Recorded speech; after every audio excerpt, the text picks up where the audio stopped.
And also, I think that kind of is fitting to where, like, if it is that you are helping women in particular, I can kind of see how now you are gravitating towards fitness, the food space, maybe how your life is at the moment. Like, you can see how, like, from your lifestyle, the way that you're living, how that can kind of be mirrored onto other people, and then you Mhm. can kind of see how that would be used within their lives. Can you tell us a bit more why you went into kind of the fitness food space? Well, it started in April of 2019, and Mhm. I decided okay, after decade I was a personal trainer for years. I would taught Oh, at gyms, and really? I still never. I mean, I would get off work and I would go home. I wouldn't even work out. I'm like, and this was when I was in my 20s. And I thought, God, Harmony, you got to get it together. Like, let's finally conquer this daily movement. Let's conquer this fitness. Let's because I knew that there was a sleeker, more athletic version of myself inside of me. You know what I Mhm. mean? And it's not about being perfect, but I feel like we've all kind of got this image in our heads of what we feel like would be our optimized look. Mhm. And Mhm. I think that unhappiness comes in when we look in the mirror and that doesn't align with what we see Mhm. inside and what we know I think it's I think it's kind of like a little how do I even want like a little seed that's been planted in our head that shows us the possibility of who we Mhm. can be. Mhm. And if you use that to your advantage and use it as something to elevate you into a program, it can be good or bad. Because if you just Mhm. sit and you worry and you go, God, I could really be better, do better, be healthier, so and so, and you're not living up to that, then that's where the sadness and the stress comes Mm. in, right? Mm. I just finally got sick of being sad and stressed and overweight. And I was like, it was just 10 pounds sometimes, 15 pounds, around 20, when it hit the 20-pound mark where I felt like I was just like 20 pounds heavier than I really wanted to be. I was like, okay, this got to stop because Mhm. I'm getting older and it's just going to be harder the older I get, because you go through perimenopause and menopause and so on and so forth. And your body starts changing. So Mhm. around that time in 2019, I said, I'm done. I'm actually going to do it this time. So I committed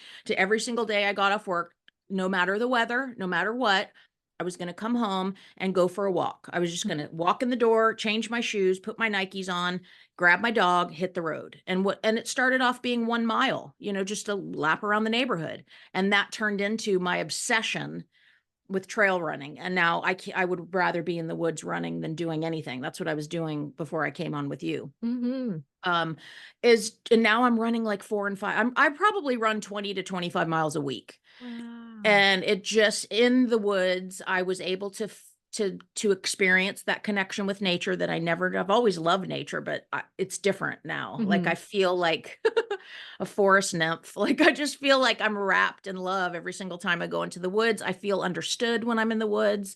Obviously, that's where I built my connection to commitment was in the woods because I was Mhm. showing up every day. Yeah. 20 degrees, snowing, I was there.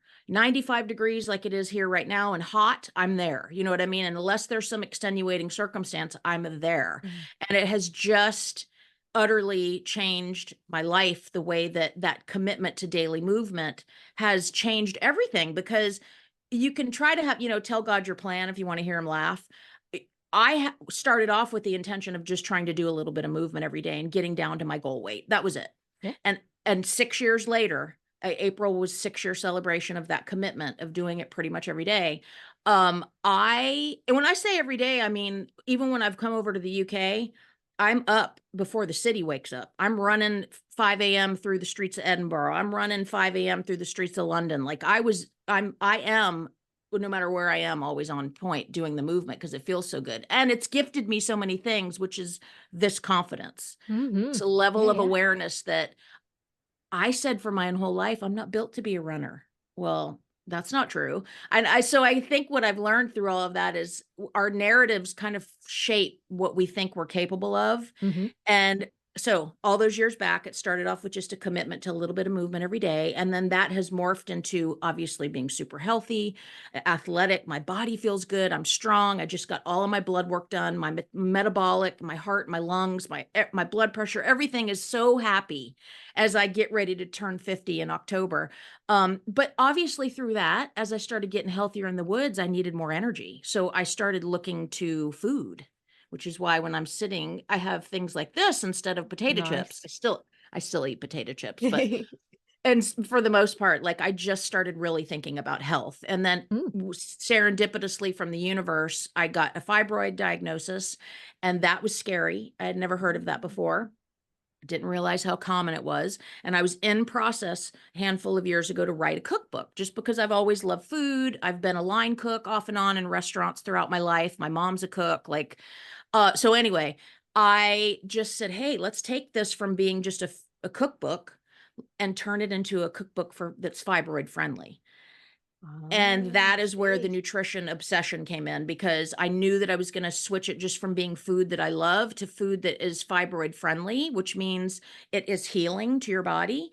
And so I just I started reading medical journals, because the long and short of it, when they diagnosed me, they wanted to give me a full hysterectomy. And I wasn't Okay. going for that. Mhm. That's super scary. Mhm. I was like, can I shrink them on my own? And they said, you could try. I mean, there's people who have done it. Ah. So that's when the food obsession came in, and my love of food, and coupled with the knowledge that I was learning from all of my research online, turned into what is going to be available soon on Amazon paperback. So exciting. It's my cookbook that's called The Cycle of Food Adventure to Wellness. And it is just 10 raw handwritten chapters by me from my fibroid diagnosis, all of the things I went through to get me to the point of I'm going to write this cookbook. And then it's loaded with 6 cycles. So I did it like secular.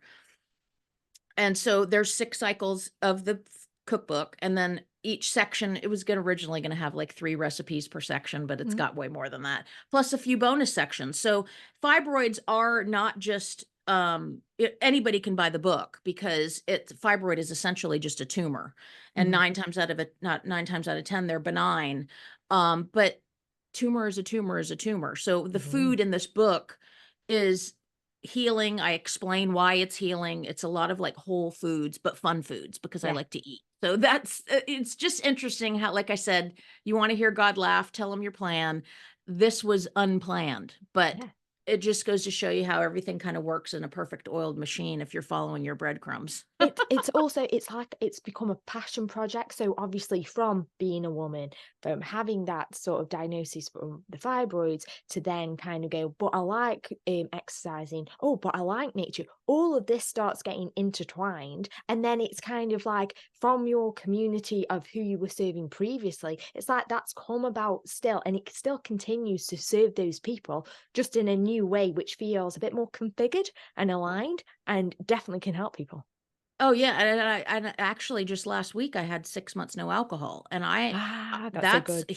that's huge too, That's because really good. I grew up under a pool, on a bar stool. Mhm. My came from the time I was born in 1975, and so, and my family were drinkers, and I'm not a hater on drinking. Like, I Mhm. may have a cocktail Yeah, again yeah. one day. I'm not an alcoholic, but I did have an unhealthy relationship off Mhm. and on my whole life. Mhm. And I just started realizing, just like when I started that movement, and then eventually it came organically, was like, okay, Harmony, if you're putting all this energy into movement, why don't you start really focusing on what you're eating? Mhm. That's kind of similar with the alcohol. I just got to the point where when I chose my theme word for 2025, my theme word is optimization. I realized I can't fully optimize if I'm drinking. And even though I was only drinking, once or twice on the weekend or whatever, it was still not serving my body, because it takes up a lot of time.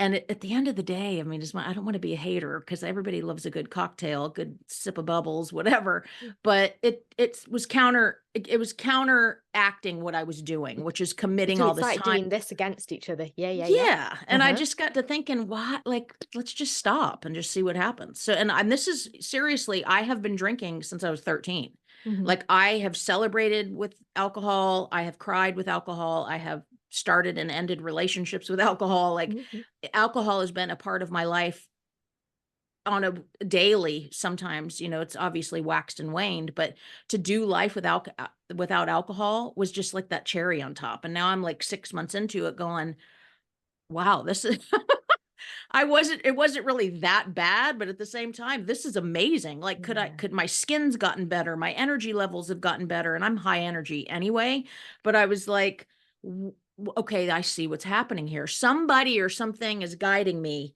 and breadcrumbing me in all the best ways to follow my, in other words, our intuition knows, right? If we just listen to that little voice in our head, the one that's being nice and saying, hey, why don't you try this?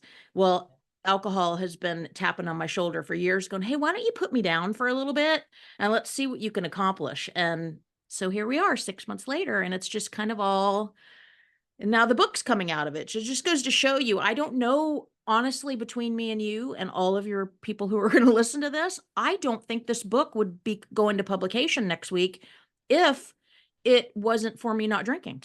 That's it. And that's I'm the gonna thing. throw, It's like yep. sometimes we have to learn to unlearn, and or vice versa, and things like that. But from that, we are then able to tell the stories of this what happened to me. If you do that, this could happen to you. And then you tell them that story of what you found out about yourself to help others to kind of go down a different path, which could potentially help them down the line. Oh my gosh, I know it's so scary. And Mm. when you have something that's, I took my first sip of beer with my grandpa when I was a kid, like Mhm. probably 5 years old or something. And so when I say it's alcohol's just been there, alcohol has been a character in my story my Mhm. whole life, good and bad.